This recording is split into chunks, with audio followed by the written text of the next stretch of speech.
Whenever you coach and whatever you do then, keep in mind the three effects you want to have on your coachees. And these three key effects I already presented in my video, Use a Coaching Framework. Go to that video to see what the framework is all about and how you can use it. The three key effects that you intend to have on your coachees are raising their self-awareness, and you want them to have the choice to take ownership, which is responsibility. And you want to raise also their self-belief. It is important to understand these effects you want to have on your coachees, because everything, really everything you do or not do, will have an impact on these effects. And you always therefore contribute either in a way that, for example, you raise their self-awareness, or in a way that, for example, you just limit their self-belief. The impact you have on these effects depends on how aware you are of certain behaviors and methods you use. And last but not least, it depends on your attitude. A better understanding of these effects will therefore influence how you maintain your relationships with your coachees, the way you interact with them, and the interventions you choose applying for the sake of having an effective coaching session. Therefore, take a closer look into the details of the first building block of my coaching framework in this video. My name is Matthias, and you are watching Who Coaches? This is Coaching.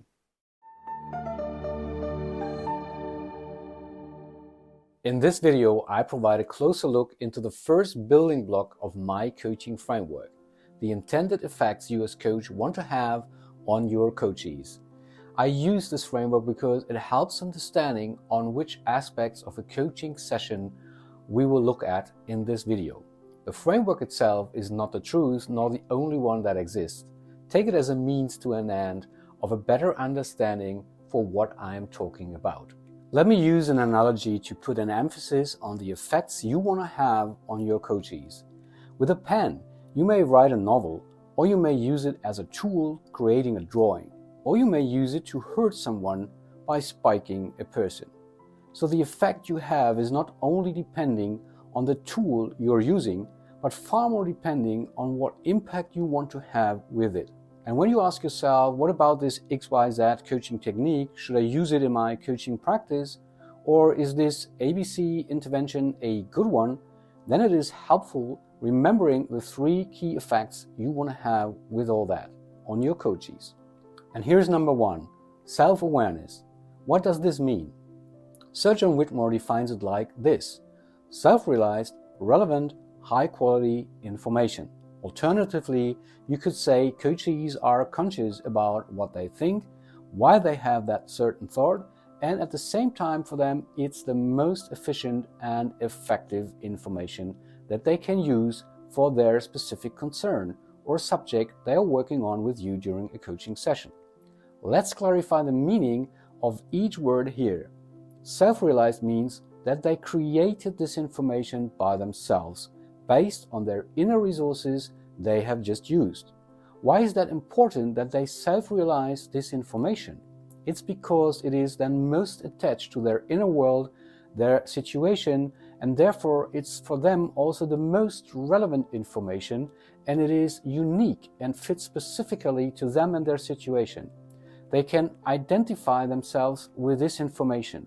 This is the power of coaching. It creates individual, relevant information and therefore unique solutions always forward, or ideas toward a certain goal the coachees want to achieve. High quality means there seem to be different ways of generating this information and different levels of clarity. Your coachees choose the preferred channel, its thinking, feeling, seeing, etc. And your coachees pick the information that does it right for them with the highest speed and reliability from their point of view and not from yours as a coach. There are situations where coaching is not appropriate though. For example, when the coachees do not have the inner resources to construct the answer by themselves. For example, a new team member asks where to find the documents on the shared drive. Another one is when the external help is faster and of higher quality, and when there is a time-crucial situation. Imagine a fire alarm. It makes no sense then being asked what options I would have to escape from fire. It would just take too long, and the likelihood that my self-generated answers are not leading me to the nearest exit is very high. So instead, it makes a lot of sense to follow the instructions, signs on the walls for example, to pass on to the nearest exit. Number 2, responsibility. What does this mean? The definition I also took from Sir John Whitmore. It is the choice to take ownership, and this choice is with your coachees. They have the choice to take on things or not, the choice of wanting something or not. They are responsible, they are fully in their driver's seat. You may tend to take this ownership during a coaching session. That is, when you think you know the solution or you know better, and you have then the solution monkey sitting on your shoulder and whispering all the time that into your ears. Also, when you ask closed and leading questions, or when you are dispensing advices instead of asking effective questions and taking in information non-judgmentally. If you do so, you take ownership, and maybe you are not even more on eye level with your coachees. See also the video, What Do I Have Focus On While Coaching? At the end, you took over and driving their thinking. And in the worst case, they will tell you next time you meet that your ideas weren't working at all, and they will blame on you, which is again a good indicator of not taking ownership. And sometimes your coachees turn out to be visitors. They say, I'm here because my boss, wife, etc. said I should go to a coach, and they claim that all others need to behave in a different way, and basically they don't have to do anything to contribute maybe to make a better situation or to create a better relationship or whatsoever. You may turn visitors into taking ownership coachees by asking them good questions. And I come to that in a second.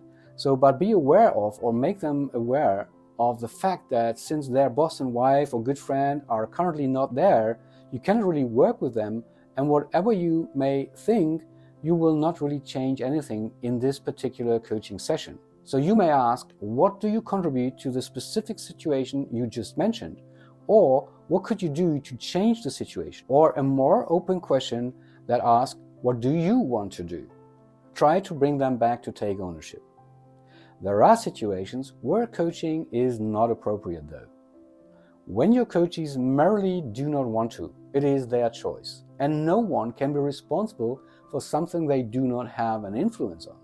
So you concentrate during a coaching session only on those things your coachees have an influence on.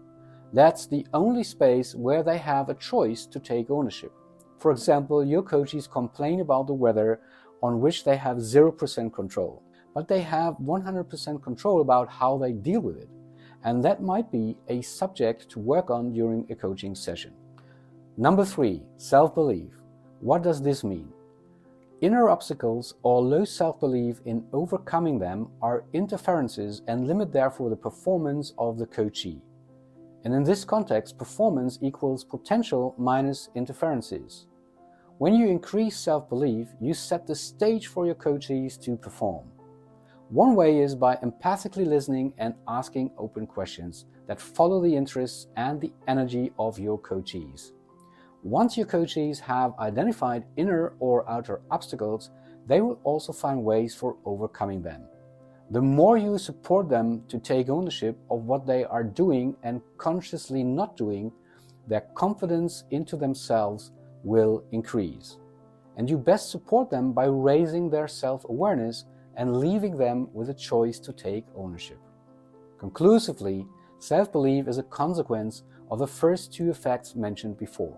Take into account these 3 key effects as meta goals when preparing yourself for a coaching session. During a coaching session, try noticing when you have strayed from these goals and become aware of them again. When you have any questions, leave them in the comments, as well as any content ideas, and subscribe to the channel so that you don't miss any episode. Thank you so much for taking your time and watching this video. My name is Matthias. I see you back soon here on Who Coaches. This is Coaching.